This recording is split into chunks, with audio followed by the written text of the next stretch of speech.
Hello friends, அனைவருக்கும் வணக்கம். குஷானர்களுடைய வீழ்ச்சிக்கு அப்புறம் சுமாராக 100 ஆண்டுகளுக்கு வட இந்தியாவில் ஒரு வலுவான அரசு கிடையாது.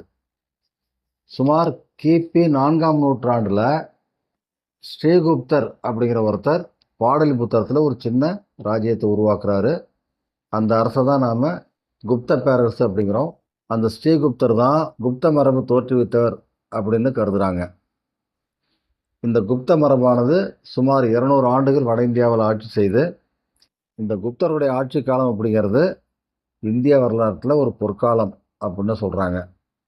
காரணம், இவங்களுடைய ஆட்சி காலத்தில் அரசியல் ஒற்றுமை நல்லா சிறப்பாக இருந்துச்சு, பொருளாதார வளர்ச்சி எல்லா நிலையிலையும் ரொம்ப சிறப்பாக இருந்துச்சு. இந்த மரபில் முதல் மன்னர் ஸ்ரீகுப்தா, அவருக்கு அப்புறம் வர ஒரு பேர் கடோத்கஜர். இவங்க 2 பேரையுமே மகாராஜாஸ் அப்படின்னு அழைக்கிறாங்க. அதாவது ஸ்ரீகுப்தாவும் அவருக்கு அப்புறம் வந்த கடோத்கஜனும் மகாராஜாக்கள் என்று அழைக்கப்பட்டாங்க. அதுக்கப்புறம் வரவர் முதலாம் சந்திரகுப்தர்.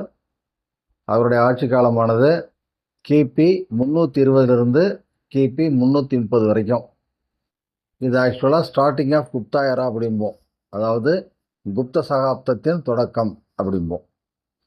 இந்த முதலாம் சந்திரகுப்தர் தான் மகாராஜாதிராஜா அப்படின்னு முதல்ல அழைக்கப்படுறாரு.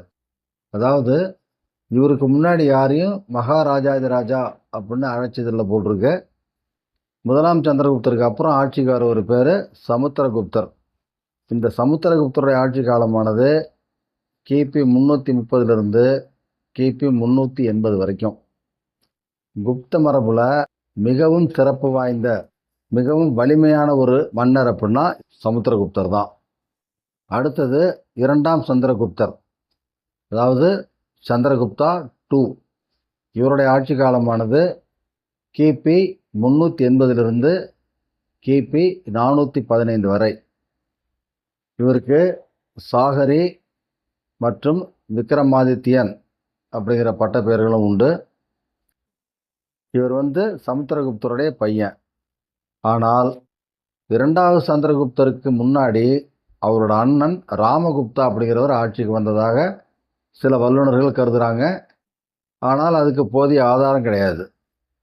அடுத்தது 2ஆம் சந்திரகுப்தருக்கு அப்புறம் ஆட்சிக்கு வர ஒரு பேர் குமாரகுப்தர்.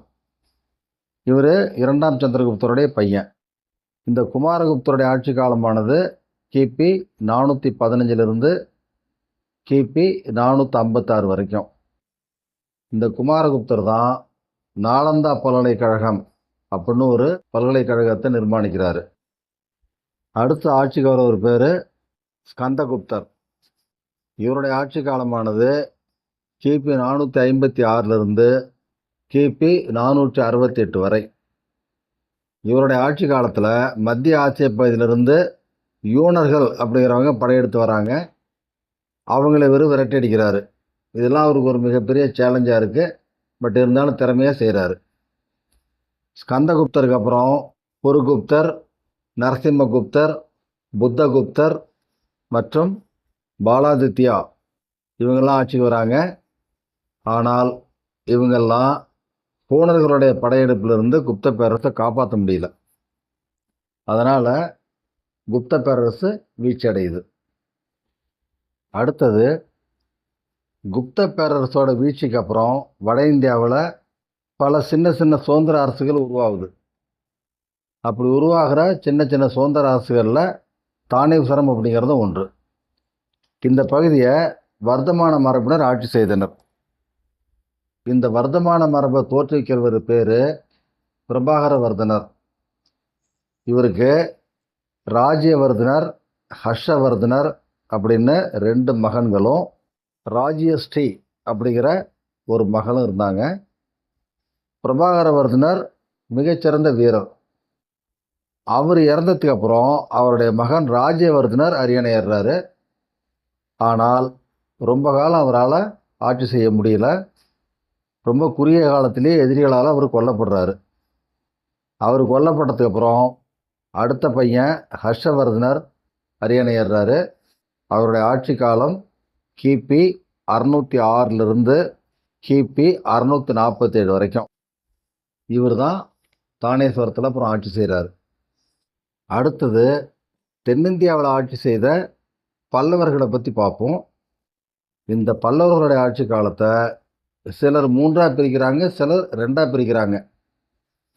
இந்த 3ஆக பிரிக்கும் பொழுது ஏலி பல்லவா ரூலர்ஸ், அதாவது முற்கால பல்லவர்கள் அப்படின்னு பிரிக்கிறாங்க.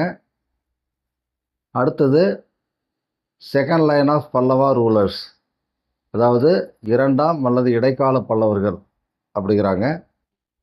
அடுத்தது third line rulers of Pallavas, அதாவது பிற்கால பல்லவர்கள் அப்படின்னு குறிப்பிட்றாங்க. சில இடங்களில் பார்த்தீங்கன்னா முற்கால பல்லவர்கள், பிற்கால பல்லவர்கள் அப்படின்னு விட்டுறாங்க. ஸோ அந்த பிரிவுகள் எப்படி இருந்தாலும் அதில் வரக்கூடிய மன்னர்களுடைய ஆட்சி காலத்தை இதில் இப்போ பார்ப்போம். இதில் இதுக்கு முன்னாடி உள்ள எபிசோட்ஸ்லேயே நாம் சொல்லியிருக்கோம். இந்த காலங்கள் அப்படிங்கிறது ஒரு புக்லேயும் ஒரு மாதிரி சின்ன சின்ன மாற்றங்களோடு இருக்குது. அதில் சிறு சிறு வேறுபாடுகள்லாம் இருக்குது. அதனால் நீங்கள் எந்த புத்தகத்தில் படிக்கிறீங்களோ அந்த புத்தகத்தில் என்ன இருக்குதோ அதை நீங்கள் தெளிவாக படிங்க. இதில் ஏதாவது டவுட் இருந்தால் உங்கள் ஆசிரியர்கிட்ட கேட்டு படிங்க. போட்டித் தேர்வுகளுக்கு படிக்கக்கூடிய மாணவர்கள் பள்ளி புத்தகங்களையோ அல்லது கல்லூரி புத்தகங்களையோ வாங்கி படிங்க. அதில் என்ன இருக்கோ அதுதான் உங்களுக்கு இறுதியானது.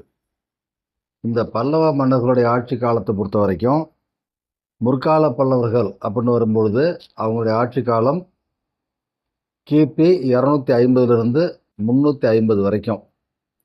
அரசு ஆவணங்களுக்கான மொழியாக இவங்க பயன்படுத்துகிற மொழி பிராகிருத மொழி. இதில் சிவஸ்கந்தவர்மன், விஜயஸ்கந்தவர்மன், அடுத்தது சிம்மவர்மன் 1 இவங்கெல்லாம் ஆட்சி பண்ணுறாங்க. இதில் முதலாம் சிம்மவர்மனுடைய ஆட்சியானது கிபி 275 கிபி 300 வரைக்கும் நடக்குது. இவங்கெல்லாம் ஏர்லி பல்லவா ரூலர்ஸ் அப்படிம்போம், அதாவது ஃபர்ஸ்ட் லைன் ரூலர்ஸ். அடுத்தது செகண்ட் லைன் ஆஃப் பல்லவா, அதாவது இடைக்கால பல்லவர்கள். இவங்களுடைய ஆட்சி காலமானது கிபி 350 கிபி 550 வரை. அரசாங்க சட்டத்திட்டங்களையும் ஆவணங்களையும் குறிப்பிடறதுக்கு இவங்க பயன்படுத்தின மொழி சமஸ்கிருதம். இதில் விஷ்ணுகுப்தா அப்படிங்கிறவர் தான் ரொம்ப முக்கியமான ஒரு ஆட்சியாளர். இவர் தென்னிந்தியாவை நோக்கி படையெடுத்து வரும்பொழுது சமுத்திரகுப்தா அப்படிங்கிறவரால் தோற்கடிக்கப்படுறார்.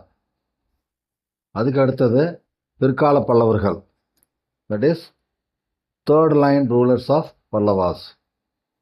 இவங்களோட ஆட்சி காலமானது கிபி 575 இந்த பல்லவருடைய ஆட்சி வீழ்ச்சி அடைகிற வரைக்கும் நடக்குது. இந்த ஆட்சி வீழ்ச்சி அடைகிறது 9ஆவது நூற்றாண்டில். இவங்க பயன்படுத்தின மொழி சமஸ்கிருதம் மற்றும் தமிழ். இந்த பிற்கால பல்லவர்களில் முதல் மன்னர் சிம்ம விஷ்ணு, இவர் தான் இந்த பிற்கால பல்லவ சாம்ராஜ்யத்தை உருவாக்குறாரு. இவருடைய ஆட்சி காலமானது கிபி 575 கிபி 600 வரைக்கும். அதுக்கப்புறம் மகேந்திரவர்மன் 1 அப்படிங்கிற மன்னர் ஆட்சிக்கு வராரு. இவருடைய ஆட்சி காலமானது கிபி 600 கிபி 630 வரைக்கும். தட் இஸ் ஏடி 600 டு ஏடி 630. இவர் காலத்தில் தான் பாறைகளை மலைகளெல்லாம் குடைந்து அதுக்குள்ள கோயில்கள், சிலைகள், சிற்பங்கள்லாம் செய்யக்கூடிய ஒரு கலை வளருது. அதாவது Mahendravarman 1 was known for introducing rock cut techniques in temples. இவர் சாளுக்கிய மன்னர் 2ஆம் புலிகேசியால் தோற்கடிக்கப்படுறார். அப்படி ஒரு தோற்கடிக்கப்பட்டதுக்கு அப்புறம் பல்லவ நாட்டோட வடப்பகுதி சாளுக்கியர்களுடைய வசமாகுது. அடுத்தது நரசிம்மவர்மன் 1. இவர் என்ன செய்கிறார்னா மகேந்திரவர்மன் 1, அதாவது முதலாம் மகேந்திரவர்மன், அவர் 2ஆம் புலிகேசிகிட்ட கொஞ்சம் நாட்டை இழந்துருவார். அப்படி இழந்த அந்த பகுதியை நரசிம்மவர்மன் 1 திரும்ப மீட்டெடுத்துவார். இந்த நரசிம்மவர்மன் 1 அப்படிங்கிற மன்னர் ஆட்சி செய்கிறது கிபி 630 கிபி 668 வரைக்கும். இவர் முதலாம் மகேந்திரவர்மனுடைய பையன்தான். அடுத்தது நரசிம்மவர்மன் 2.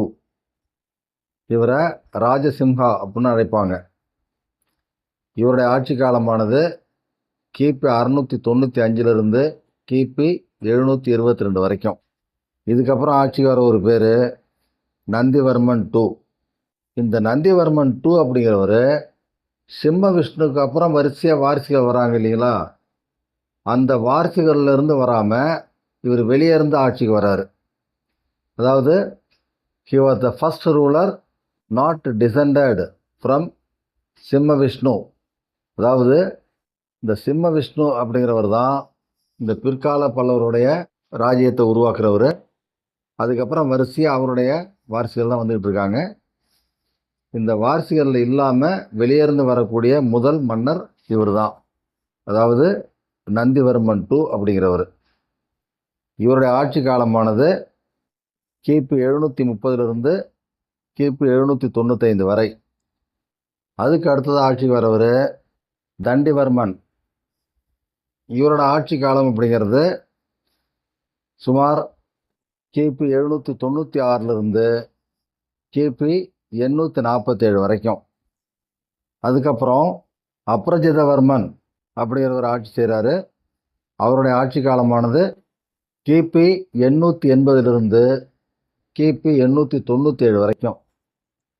ஓகே ஃப்ரெண்ட்ஸ், அடுத்தடுத்த எபிசோடில் மற்ற மரபுகளை பற்றியும் அந்த ஆட்சியாளருடைய ஆட்சி காலங்களை பற்றியும் பார்ப்போம். ஓகே ஃப்ரெண்ட்ஸ், கவனித்தமைக்கு மிக்க நன்றி. அனைவருக்கும் வணக்கம். உங்கள் கருத்துக்களை கமெண்ட் மூலம் சொல்லுங்கள். உங்கள் விருப்பத்தை லைக் மூலம் சொல்லுங்கள். மற்றவர்களின் நன்மைக்காக ஷேர் செய்யுங்கள். எங்களை ஊக்கப்படுத்த சப்ஸ்கிரைப் செய்யுங்கள். அனைவருக்கும் நன்றி.